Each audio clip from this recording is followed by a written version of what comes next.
Thank you and welcome to what looks like a great crowd here for our talk today on fusion energy with Dan Clery, who recently came out with A Piece of the Sun, a book I would recommend you all going out and picking up when you can. Go on, pick mine up off Amazon. It's an excellent look, I think, at how fusion is developed and is developing. Before, though, I introduce Dan, I would like to just kind of see a lot of familiar faces in the crowd, but some not so familiar. So just a brief background on the American Security Project and why we're interested in fusion.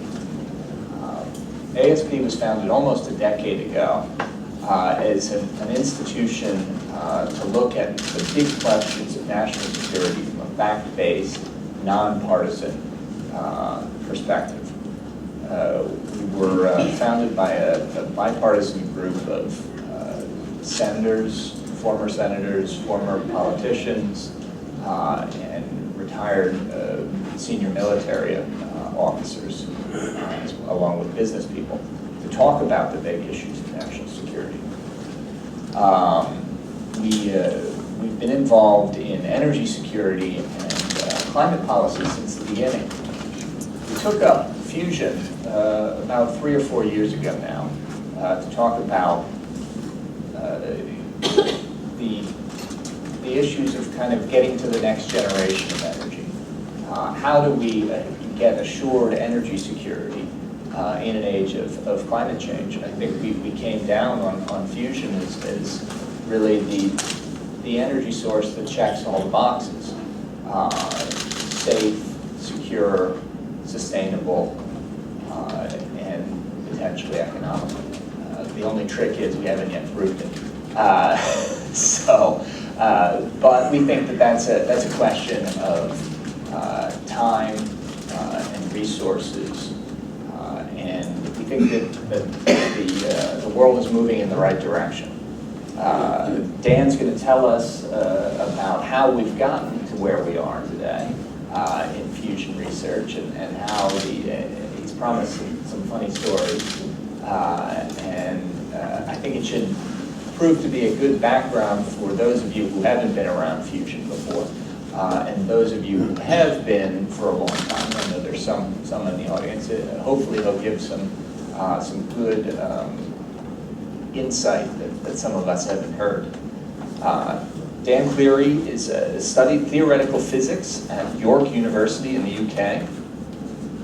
And for more than 2 decades, he's been editor and author for some of the world's top science magazines, including Physics World, New Science, and Science.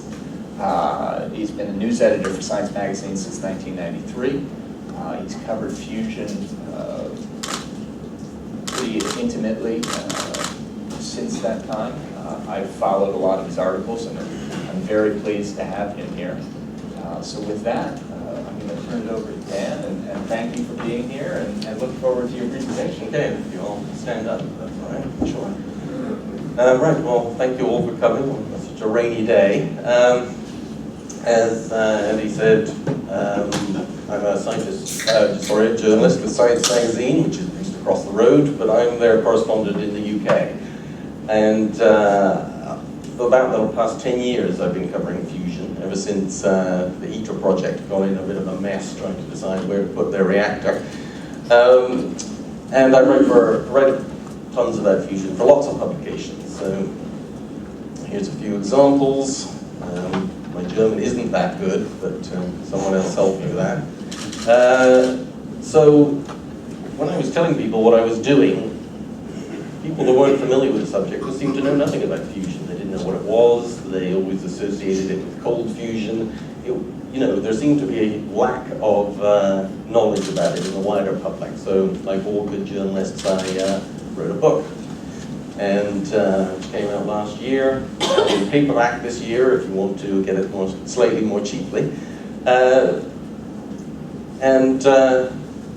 So one of the things that fascinated me about fusion was its great history and how politics and sometimes accident influenced that history along the way. And so I wanted to write a book that told that story in a way that anyone could understand and enjoy reading, and hopefully teach them a little bit about the physics of fusion along the way. So just to save you the trouble of reading it, I'll give you the highlights now. So where does it all start? I start the story in the 1850s when scientists were working out the laws of energy, how energy behaves, and which are called the laws of thermodynamics. The one relevant here is the first law, which says that energy can't be destroyed or created, it just can change from one form to another. It's always conserved. And it seemed to be a fundamental law that could be applied to any situation. So scientists tried applying it to lots of situations. So they took a look at the sun. How does the sun produce this amount of heat? It was fairly straightforward for them to figure out how much energy the sun was creating by looking at how much arrived up at the Earth. And they could calculate the mass of the sun. So it was a prodigious amount of heat. Where was it coming from? At that time, the best source of heat they had was coal. So they calculated that if they made a sun made entirely of coal, it would only last 3,000 years. So that wasn't going to cut it as a source of heat. So these two men, Helmholtz and Thomson, came up with another idea. They said it was gravitational contraction. So as it shrank, this huge ball of gas, that energy was converted into heat. And that was, the prevailing theory for quite a few decades, but it didn't make everybody happy. Particularly this man, who in 1859 had published The Origin of Species. When he was researching it, he looked at the world around him in Kent and looked at erosion processes and the rate of evolution, and he reckons that you would need 300 million rather than 30 million years to achieve the evolution we see today. So the sun was too young, according to that theory, and it caused him a lot of problems. In later editions of Origin of Species, he removed that age estimate because he was so troubled by this problem of how long the sun would last. So it remained a mystery for decades. Until towards the end of the century, people started looking at, people discovered radioactivity and studied this phenomenon. These two discovered two new elements, radium and polonium, which were highly radioactive. And it was a complete mystery. They seemed to defy the first law of thermodynamics because they were always hot, they glowed in the dark, and it was just a mystery. And Marie Curie was so fascinated by radium, she used to keep pieces in her pocket to look at them in the dark and to see the glow and the warmth. And still today, her lab notebooks at the time are so radioactive you need protective clothing to handle them. Even her cookbook, apparently, you cannot handle without protection. So she died of a radiation-induced illness, which is sort of predictable. But there was still this mystery. The sun was a problem, radioactivity was a problem. Where was this energy coming from? So the Albert Einstein provided a solution in 1905 with special relativity. So E equals mc squared. You can produce energy from matter. So it's a sort of condensed energy, and if you can convert it, that would be a source of huge amounts of energy. But no one at the time really made the connection with the sun. But one person who did see the connection was Arthur Eddington, who was a very prominent astrophysicist in Britain at that time. And he was a great enthusiast for Einstein's theories when, a lot of people dismissed it, or didn't understand it. They couldn't quite understand relativity. But Eddington thought, this was an answer to a lot of questions, and he suspected that some form of nuclear reaction was powering the sun. During the First World War, he kept in contact with Einstein, which was not the done thing for British physicists at the time. But he was a pacifist and a Quaker and didn't support the war, and was threatened with prison when he refused to sign up, when he was called up in 1918. But other scientists made a big outcry and he was not sent to prison. But in about 1920, he made a famous speech at a meeting of the British Association for the Advancement of Science, in which he predicted that the sun was being powered with the fusion of 4 hydrogens into a helium. Now, another scientist, Frederick Ashton, had done an experiment where he measured the masses of helium and hydrogen very, very accurately. He was trying to prove the existence of isotopes. And at that time, they thought, because of the relative atomic masses, that that's what a helium was made of. It was made of 4 hydrogens. And if you took the masses that he measured, 4 hydrogens were slightly heavier than a helium. So there was a tiny bit of mass that was lost when you made that fusion. And most people thought it was experimental error, but Eddington said this tiny amount of mass difference could provide, using E equals mc squared, the energy that powers the sun. So he predicted in his speech that this is what it was, and according to his calculations, he suggested that the sun was 300 billion years old, not 300 million, but billion, so plenty of time for evolution. And he prophetically said, one day maybe we'll be able to use this for energy or for destruction. So quite a forward thinker. But there was a slight problem, because at that time, according to classical physics, you couldn't get 2 protons to get close enough together. You know, they were both positively charged, they mutually repel. The closer you get them together, the harder they repel. You just couldn't get them close enough for them to fuse together. So it was a problem. Nobody knew how to overcome that, and he didn't know. So along in the 1920s came quantum mechanics, which was a new way of looking at subatomic particles. And according to quantum mechanics, you can overcome these sort of barriers. You can have quantum tunneling that allows you to overcome barriers that are apparently too high. George Gamow was one of the scientists who first applied this theory to nuclear reactions. And he predicted that you could get hydrogens to fuse and get excess energy out, and that perhaps this is the solution for powering the sun. But so far this was all theory. So Gamow went to Cambridge University, and he had a conversation with John Cockcroft, who's the one on the right. And Cockcroft and Walton were working on a particle accelerator, the first particle accelerator. And they were very intrigued in his idea of fusion. But their first experiments, they weren't fusion experiments. They just took protons, hydrogen nuclei, and accelerated them and bombarded various materials to see what happened. When they tried this with lithium, they found they got out helium atoms, 2 helium atoms for each lithium that they bombarded. So what was happening was that the proton was hitting the lithium, splitting it in 2, and producing 2 helium atoms. And they were getting out 100 times as much energy as the energy of the proton that hit the lithium in the beginning. So they'd effectively split the atom. And so, they did what all good scientists do. They went out to the Eagle pub in Cambridge and told everyone they'd split the atom. And it was in all the newspapers in a couple of days, and they won the Nobel Prize.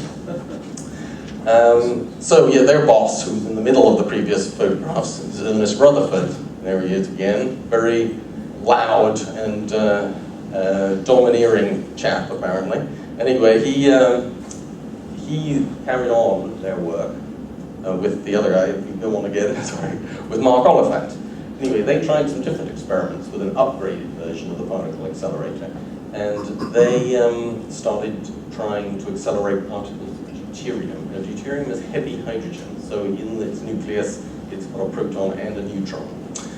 And so deuterium had only just been recognized its existence and only just been isolated for the first time. And the chemist in the US who did that for the first time, his first sample, he sent it for Rutherford to use. So they used that first sample of deuterium and started firing at other things with various results. But one of the experiments they did was fire deuterium at another deuterium. And then they got 2 products out. One of them was tritium, which had never been seen before, which is another form of particle with a proton and 2 neutrons. And they also got helium-3. So this was the first time fusion had been achieved rather than fission. So they had, made a new atom by fusing 2 together. And they got 10 times as much energy out as they put in the original deuterium. And so they showed, you can get excess energy through fusion. Rutherford, however, was asked, do you think this can be a power source? And he said the whole idea was moonshine. He didn't believe it would ever happen. And, certainly with a particle accelerator, it wouldn't happen. They just used too much energy to produce too few fast-moving particles. So he was right in a way. Next slide. So, over the next few years, we're in the 1930s by this point, a lot more was learned about how nuclear reactions come about, what sort of things like to react with other things. And towards the end of the decade, people thought, now it's time to really address what's happening in the sun. We've got enough information, we know what the reactivity of various reactions are. And so these two, Gamow and Teller, who were both Hungarian emigres, were at George Washington University. And they said, let's hold a meeting and get everyone together. So at the meeting, Hans Bethe, who was one of the leading nuclear theorists at that time, and a younger scientist, Charles Critchfield, they sat down at the meeting. Critchfield had some ideas. During the course of the meeting, which I think was like a week or 2 long, they worked it all out. They worked out the proton-proton chain, they worked out the CNO cycle, which are the reactions that occur in the sun. So, first combining hydrogen and deuterium, and working on up to make heavier elements, the first few heavy elements anyway. And worked it all out then. And Hans Bethe published a paper 6 months later, which eventually won him the Nobel Prize for working out what happened in the sun. So that's the first question from, almost 100 years earlier. They answered, how does the sun power itself? The next question is, could you do it? Could you do it on Earth to produce energy? And some of these people had conversations about it at the time. And one scientist, Fritz Houtermann, who was German and fled the Nazis to Russia, he carried out some experiments in Kharkov, but didn't get very far because the war intervened. All of these questions were not addressed anymore because people had other concerns. So, so at the end of the war, the Manhattan Project happened. Enrico Fermi, during the war, he made the first fission reactor in Chicago, and he then came down to Los Alamos at the end of the war to give a series of lectures, which he addressed the subject of thermonuclear reactions. So just looking at some of the issues if you wanted to try and achieve this in a controlled way. And this got some of the scientists there at Los Alamos thinking. They did some experiments colliding particle beams to see whether you could use that as a way of producing energy. And like Rutherford suggested, it was moonshine. They couldn't get it to work, so they left it. And at that time, Los Alamos, people were leaving. They had other concerns, and so they didn't follow it up. So, so there's a lot of discussion about who really started fusion research. Who was the first person? And in my opinion, the first person was this man, Peter Tonneman. Now, he was an undergraduate at Sydney University in Australia at the beginning of the war, and he had an idea for a fusion reactor. He thought, he looked at the problem that everyone thought: how do you contain your material to make a fusion reactor? Because you have to get it very, very hot so that the fuel bang together really hard and fuse. But this has to be so hot, in the tens of millions of degrees, that you can't have it in a container where it's going to touch the side. So you've got to contain it in some way where it can be held without it touching the vessel that it's in. And he went at the University of Sydney in a display case. They have a piece of lead pipe, and it's crushed like that, like a giant hand has squeezed it. And this lead pipe was a lightning rod on a kerosene factory in New South Wales, and it got struck by lightning. And the owners of the factory looked at it, and it had been crushed like this, and they were so puzzled that they took it to the university and said, what could have caused it? This was around the turn of the century. And scientists there looked at it and thought about it and came up with this theory called the pinch effect.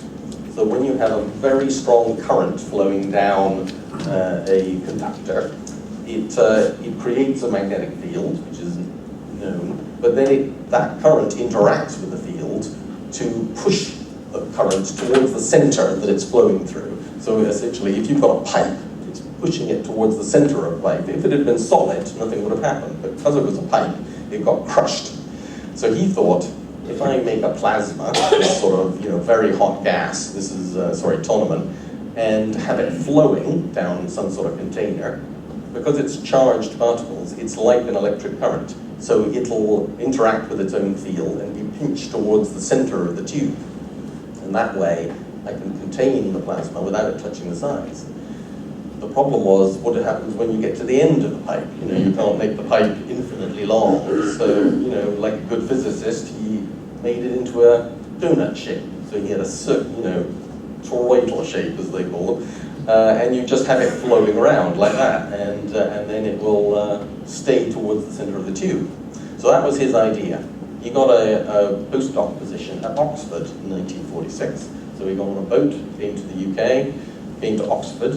His supervisor wanted him to work on ion sources, but so he had to do what he said. But in the on the side, he started to do fusion experiments. After a little while, he wrote to the head of department and said, look, I've got this great idea, I think it's going to work, can I work on a fusion reactor? And the head of department said, okay, you have to do a symposium first.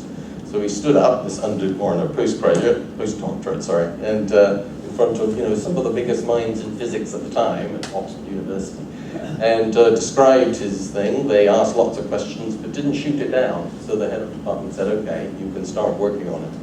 So this was, 1947. He did some of the very basic work in how you get this sort of fusion reactor to work. He had the glass blowers there, make him little toruses about this big.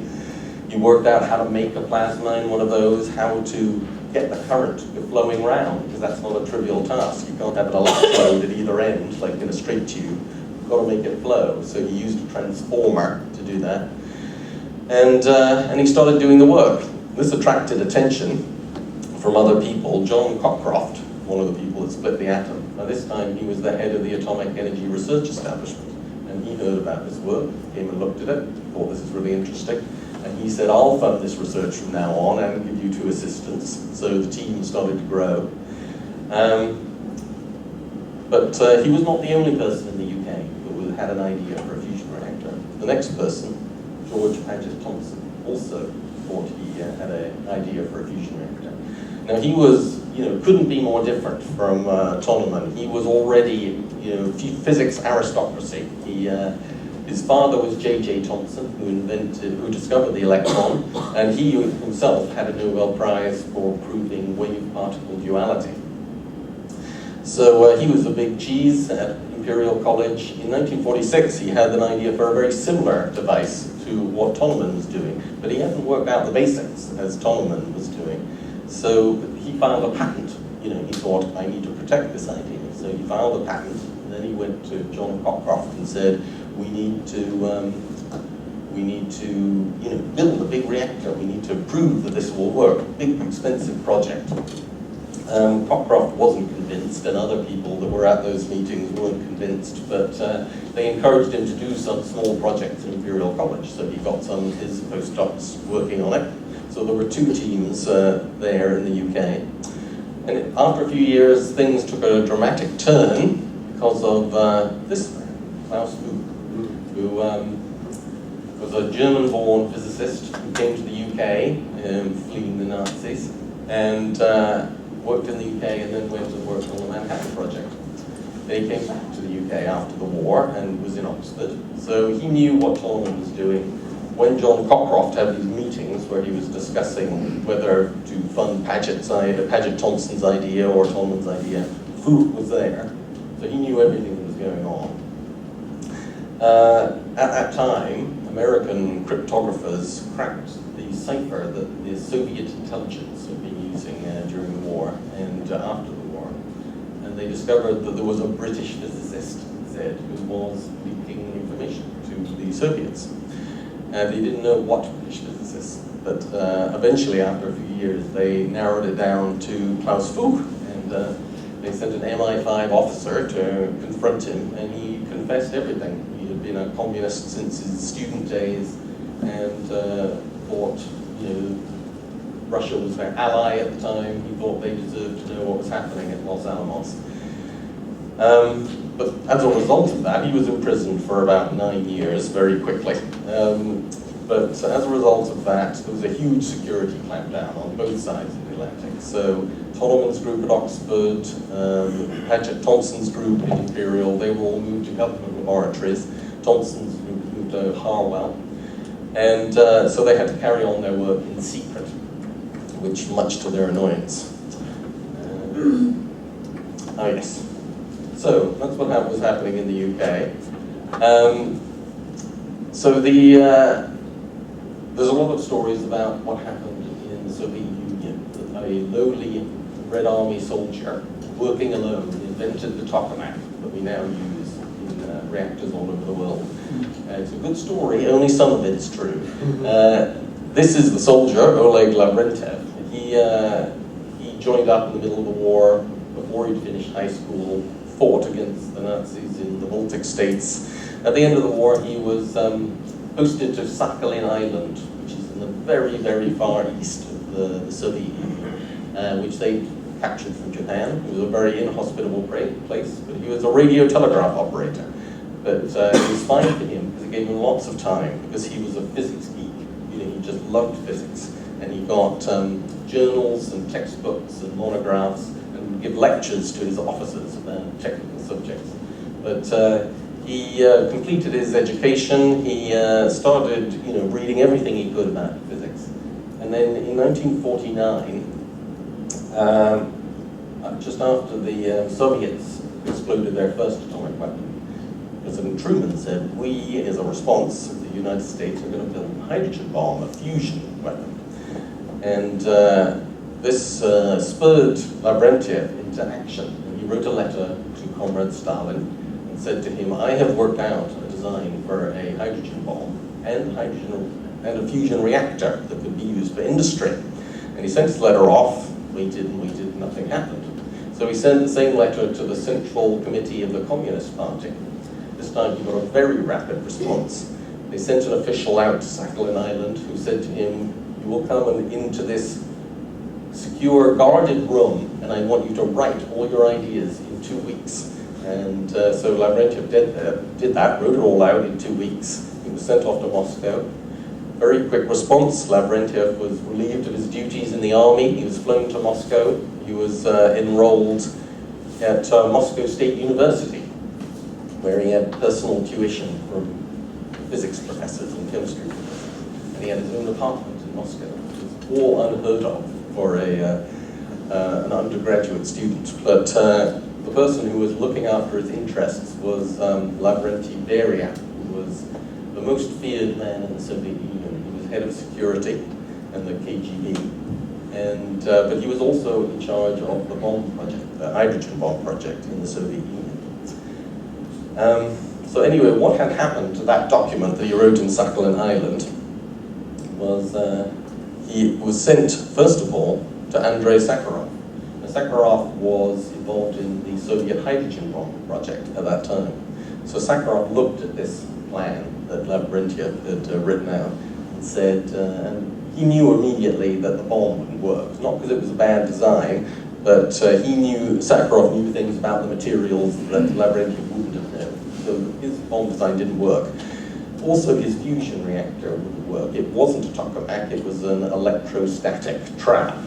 And Sakharov realized it would work. But he thought that Lavrentiev had talent, and that's why Lavrentiev was brought over and educated in the hope that he would do other great things. But in the end, Lavrentiev didn't have a big impact on fusion in that way. He, when he started working at the fusion laboratory, what became the Kurchatov Institute in Moscow, everyone was suspicious of him because his patron was Lavrentiy Beria. and no one wanted to be too friendly with him. So he, enjoyed these privileges until Stalin died, when Lavrentiev was arrested very quickly put to death, and suddenly all these privileges disappeared, and he was just left to be an ordinary physics student. And he continued to work in fusion, but he never got his design to work. But these two, Sakharov and his mentor, Igor Tam, worked together, and they came up with this idea, which was similar to what Tolman and Paget Thompson had thought up. A toroidal vessel, but they added something else. They added a sort of a toroidal magnetic field, which sort of gives the whole plasma greater stability. And this is the device that later became known as the tokamak. So that design, they didn't pursue it. They handed it over to this man, who was Lev Artsimovich, who was the head of the fusion section, or he became the head of the fusion section at the Kurchatov Institute, although it wasn't called that then. And he set about developing the design. They were given huge amounts of money to develop it. They just made machine after machine, getting bigger and bigger.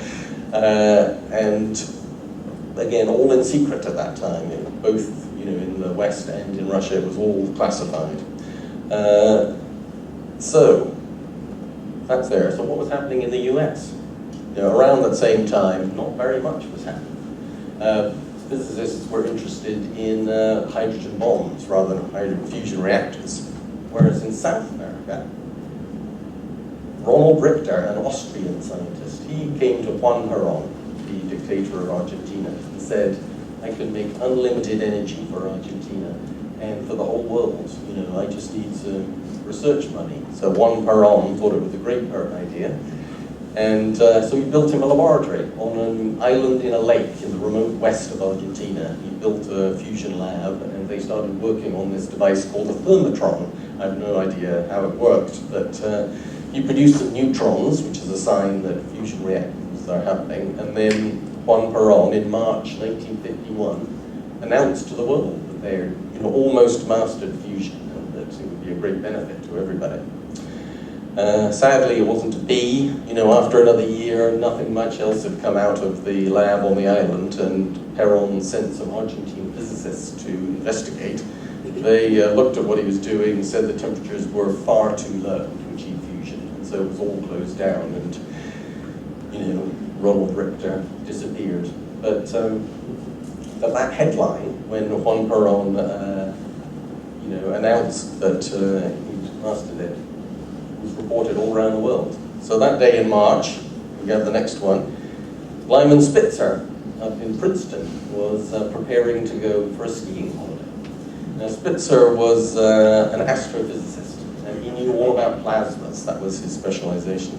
And he was about to start work on the bomb project as a theorist, not moving to Los Alamos, but doing theory work in Princeton.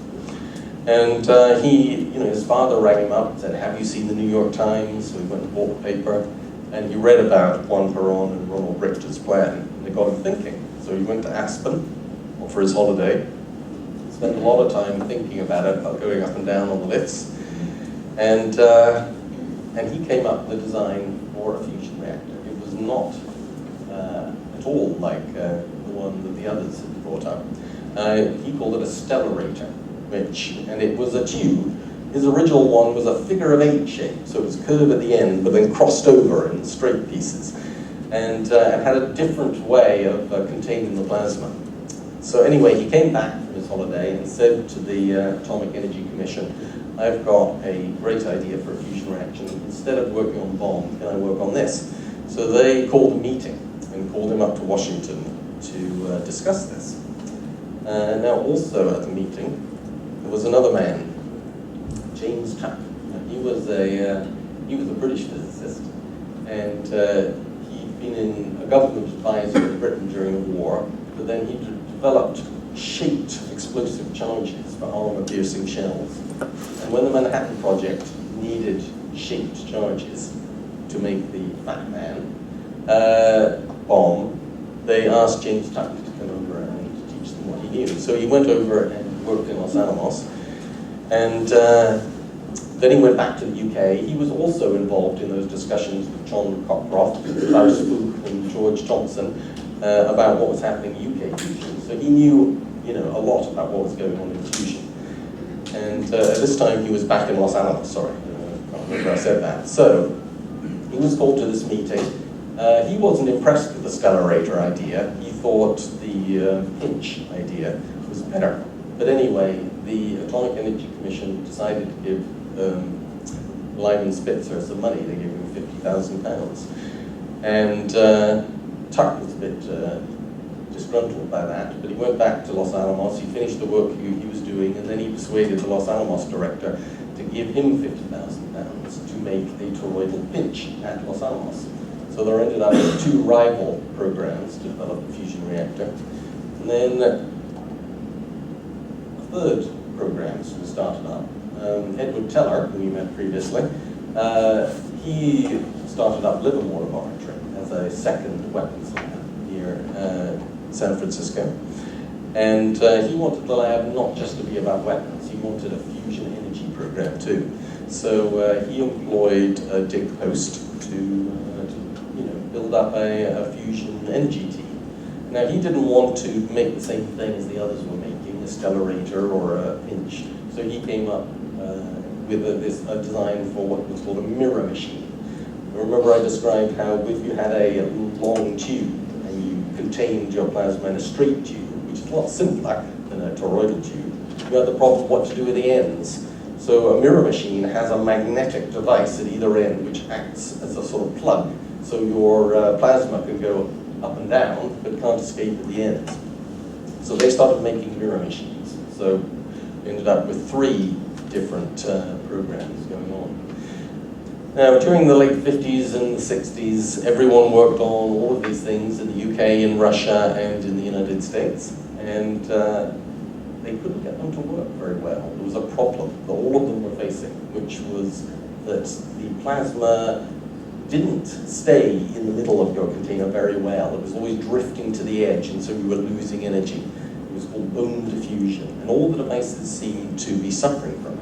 And people were getting very frustrated throughout the 60s that this was happening.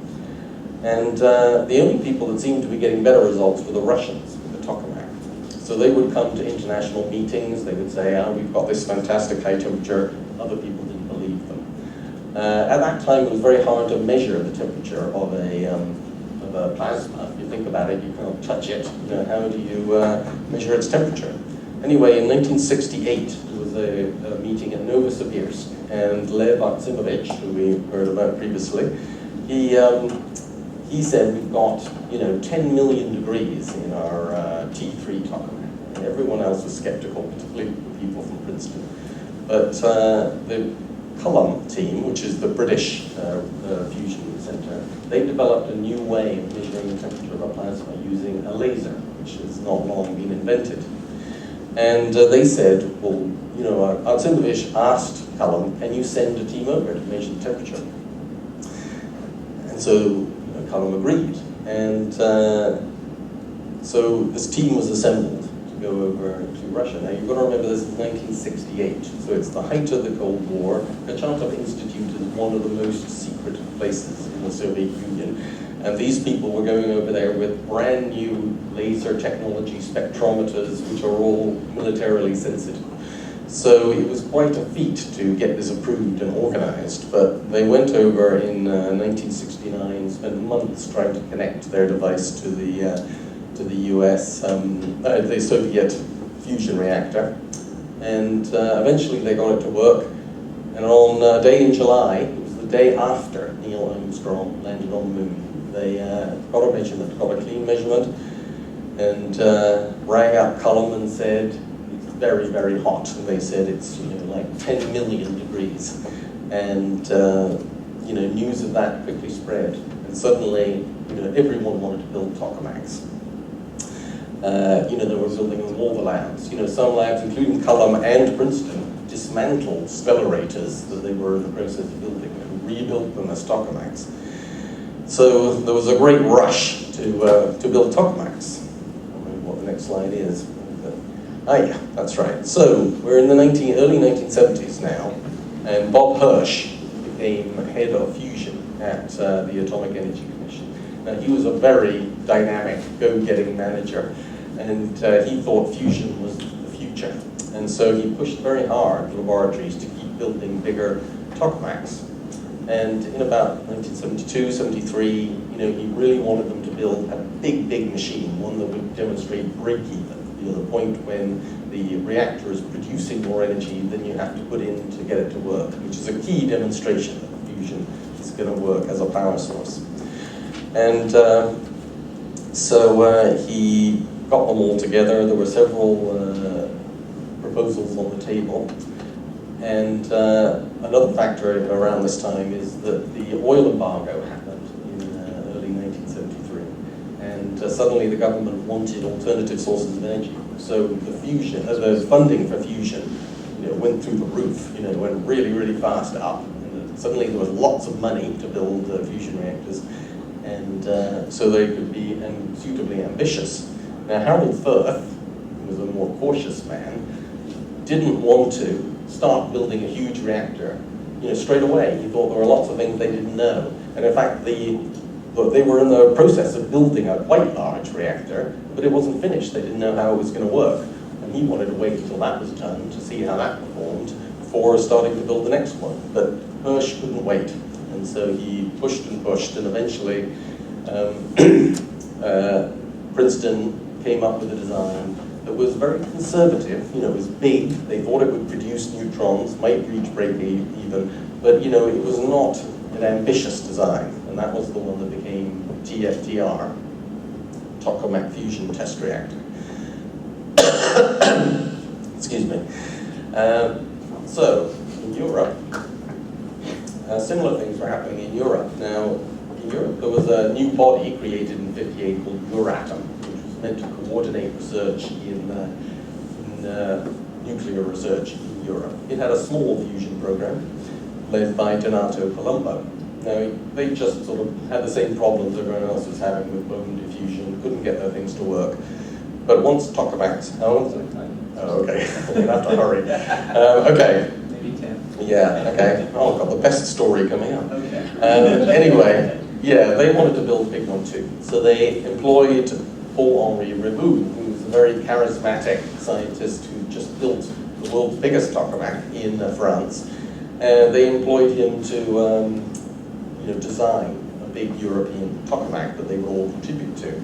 So he, in typical style, he sailed across from France to Britain in a yacht that he had designed and built himself to take charge of this research program. So in 2 years, they produced a design and presented it to tokamak. It was to Euratom. It was entirely different. It was huge. It was ambitious. It had lots of advanced technology and very different from what TFTR was going to be like. The Euratom said fine. They trusted him. And then they had to decide where to put it. And that was a political decision. So the politicians discussed it, couldn't decide, were away. This went on for 2 years. They couldn't decide which lab to build it at. There were 2 contenders in the end, Garching in Germany or Culham in the UK. And the scientists, Reboux and his team, who were at Culham, that's where they'd done the design work, they were just about to give up and go home and not build a jet, as it came to be known, joint European Taurus, when there was a dramatic event. An airliner was hijacked. This was a Lufthansa jet that was flying from Mallorca to Frankfurt, and it was hijacked by Palestinian terrorists. And they demanded that some other terrorists in Germany be freed, and they wanted $15 million. So they flew from airport to airport across the Mediterranean, the Middle East, and ended up at Mogadishu, where they said, we want our demands met tonight, or we'll kill all the passengers. And they shot the pilot, jumped in out of the plane to show they were serious. So the Germans had been promising that they were getting the money and getting the prisoners together, whereas what they were really doing was tracking the plane with their special forces unit, which was newly assembled, and the GSG-9, they're called. Anyway, on that night, just before the deadline, the GSG-9 stormed the plane. They killed 3 of the terrorists, captured the other one, and all of the passengers were rescued with minor injuries. Now, what does this have to do with fusion?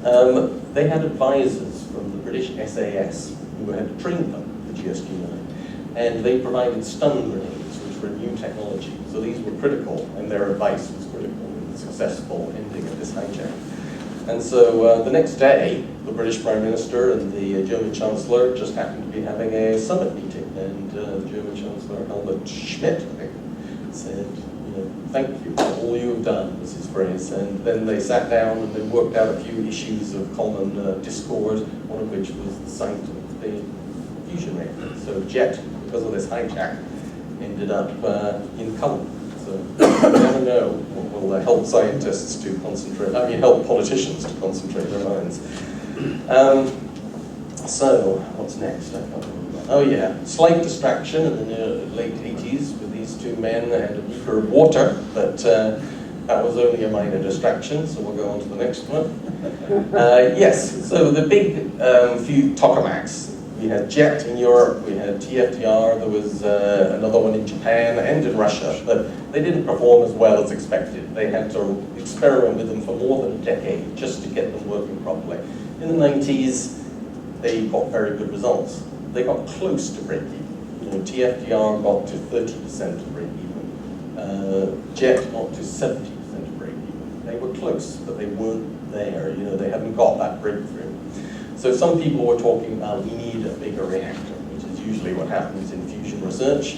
If you don't succeed, build a bigger reactor.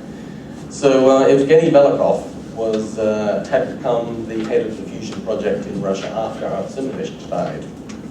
And in the 1980s, the Soviet Union was not in a fit state to be a major player in fusion anymore. And it just so happened he had an old university chum who was called Mikhail Gorbachev. And Mikhail Gorbachev became premier of the Soviet Union and was a reforming kind of guy and wanted to improve relations. So Velikov went to him and said, here's a great idea, a great way to diffuse east-west tensions is we should build a fusion reactor together. And so at their first summit meeting in Geneva in 1985, they didn't talk about fusion at all, but in the long list on their communique, right at the bottom, it said that the two nations would work together to develop fusion for all mankind. So that was how the ITER project came about. And a few years later, other people joined the project. The European Union, Japan, these four partners started doing a conceptual design. And in 1992, they got to the stage where they needed to do an engineering design, a detailed design. So who'd build it? Well, Ribu had just had great triumph with JET. He was the obvious person. He knew the subject. He was dynamic. Anyway, they got him over. He just threw the design out the window and built JET 2, like JET but much bigger. And he, had a particular management style. People didn't like it very much, well, the funders didn't like it very much. So after a couple of years, they eased him out and employed another Frenchman, Robert Aymar, who had also built a big reactor in France. And anyway, he guided the project through the 1990s. Now they came up with a design in 1997 that was huge, 22 meters across, the plasma vessel, costing $10 billion. Now at that time, late 90s in the US, the Republican Revolution had happened, and this man was in charge of the Science and Technology Committee of Congress. And they were determined that this was an overblown project, would never work. And so eventually, American scientists were withdrawn from the project. So America pulled out. ITER, was in a bad shape. Japanese economy had also gone a bit pear-shaped. So the partners didn't know what to do. So they decided to develop a simpler design. They reduced the goals, they made it smaller, they made it cheaper. They came back in 2002 with a design that was 16 meters across, cost $5 billion. And everyone seemed happy with that. So we got the US rejoined in 2003, China joined, South Korea joined. Suddenly, they were on a roll. So we get to Washington in 2003, they had to decide where to put it. It's that perennial problem, where do you put your international project? So there were two on the table. There was Rokasho in Japan and Cadarache in France. And 6 partners, but obviously they split down the middle, couldn't agree. And so, you know, we had the same situation as the jet. You know, for all 18 months, there was, you know, political wrangling, accusations flying back and forth. It was very ugly, and scientists wondered whether the project would ever happen. Eventually, Europe won the day. They made major concessions, both monetary and otherwise, to win ITER, and so ITER was built in Cadarache. So in 2006, the project was formed, the ITER organization. Now, sadly, the ITER organization was created by a group of diplomats, and the management structure was a disaster. So these two men, who had the misfortune to be the Director General of ITER, first Ikeda and then Motojima, you know, it's been a real struggle. You know, the redesign took ages because there are so many cooks trying to make the broth, and the cost has gone through the roof, as we all know. And the start date has been pushed back. 2016 was the original date, 2018, 2020, and nobody now believes that 2020 is achievable. So we don't know what the date is going to be for the start of ITER, but you know, it's a very difficult open question. So, so that's where we get to the mess we're in now. You know, the very scathing management review very recently, which I wrote about, and now you know, the United States is seriously thinking about whether they can afford to be part of it. If you know these budget figures they're projecting now are realistic, it's going to cost an awful lot more than people originally thought. So, you know, the ITER project has a long history. It's at a critical stage. You know, it could go wrong, but hopefully, you know, these people, the 500 staff who are there in Cadarache, hopefully they will be the people who prove it can be done, as long as we can support them long enough. So, thank you very much.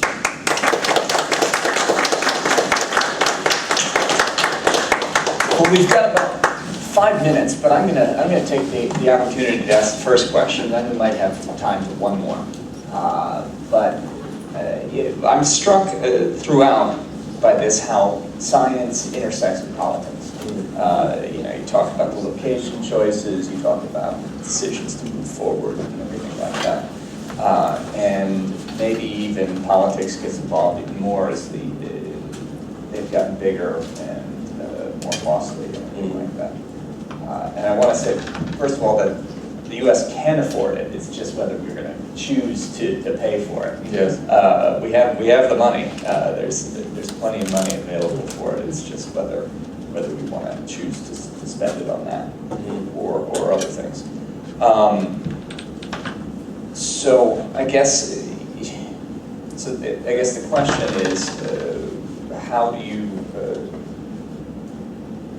either get, you're never going to get politics out of it, nor should you. So what you need to do is get politics involved and supportive. And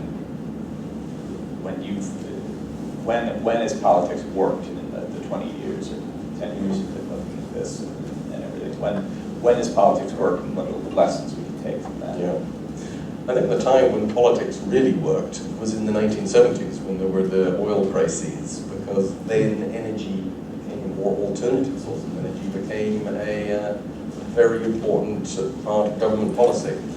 And you know, the management report, the recent management report, and I was in Princeton yesterday talking to people there, Princeton Fusion Lab, and they were saying that there's a lack of a sense of urgency. So many people said to me, where is the urgency? You know, no one seems to think this is something we need and we need it now. And until there is a sense of urgency that fusion could solve this problem, I don't see that politics is going to get really behind it. So there needs to be something not connected to fusion, to make fusion the solution to it. And you know, until we have that, I don't know whether your politicians are going to get behind it. I'm going to take 3 questions here. So 1, 2, 3, and then and then so we'll go just like this way, and then wait for the microphone up here first. Okay. Mark first, and then. Thank you.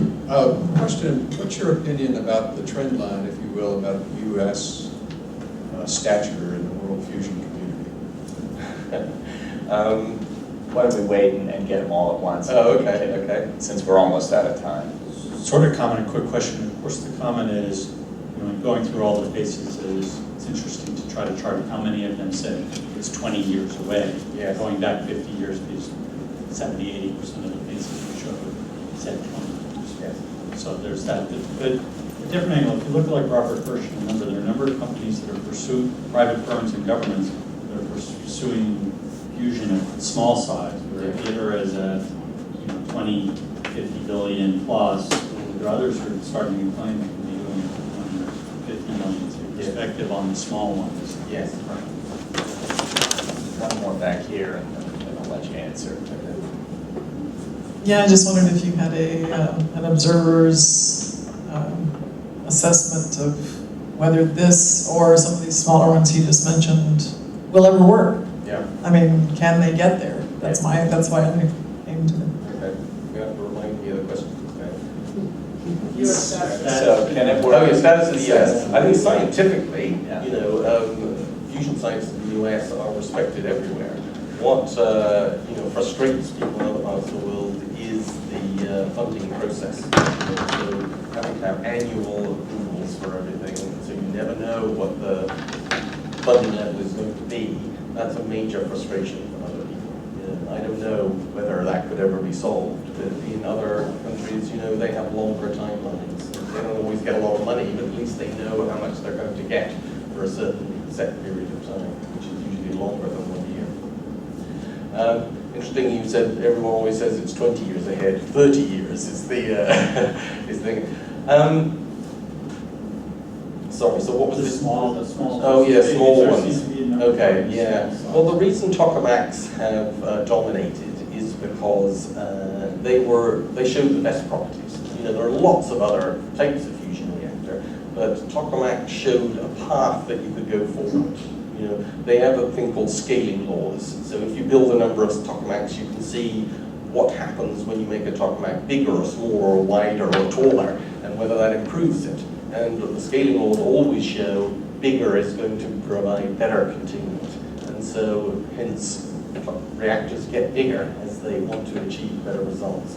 Now, these plethora of little projects, you know, they're less well developed because it's quite hard to do the project. You can do a lot of theory, which suggests that it'll work. But when you actually build the thing, they seldom work as you had forecast. You know, plasma is a non-linear material, and it's very, very hard to simulate how it's going to behave in a certain situation. So, saying whether any of the, you know, they're long shots. They're not impossible, these little devices that people are making, but you know, they need luck to work, and maybe one of them will, and that would be fantastic for everybody. You know, stellarators, which were sort of disappeared for a while after tokamaks came along, people still build them. And, you know, we have one half built at Princeton, which lost its funding a few years ago. But you know, they may play a major role. You know, they solve some of the problems that tokamaks have. So you may end up with something that's part tokamak, part stellarator. You know, so other approaches shouldn't be dismissed. But fusion scientists have tended to put their money on the one that showed the best promise, which is tokamaks. And then the last question is, will it work? Do you think it'll work? You've been around. Yeah. You've spent enough time in I this. have. Well, I'm not a fusion Yeah. scientist. I don't, you know, I can't say scientifically, but I would be very surprised if ITER does not achieve break-even. You know, I think it will get gain, it'll make excess energy, but that's not the end of the story. You know, no power utility is ever going to want ITER on the grid. It's just a monstrous machine that's too complicated and too expensive to run.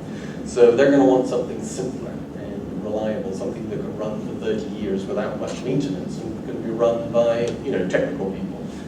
So that's the challenge there, making it work reliably, making materials, there are a lot of material questions because it's a very hostile environment inside the vessel that haven't been answered. Or they haven't been answered because fusion doesn't get enough funding. People have plans to test all of these things, but we aren't able to do so yet. And that's the trick. We have to move it from a science experiment to an engineering problem and start to figure out the solutions to the engineering problems. Yeah, absolutely. But that takes political will and some funding, Yeah. which we're trying to work on, and we hope you all will as well. And thank you all for coming. Take a look on our website for more work on fusion. Take a look for our Fusion Power 10-year plan, which advocates significantly more funding than we're getting. And thank you all for coming.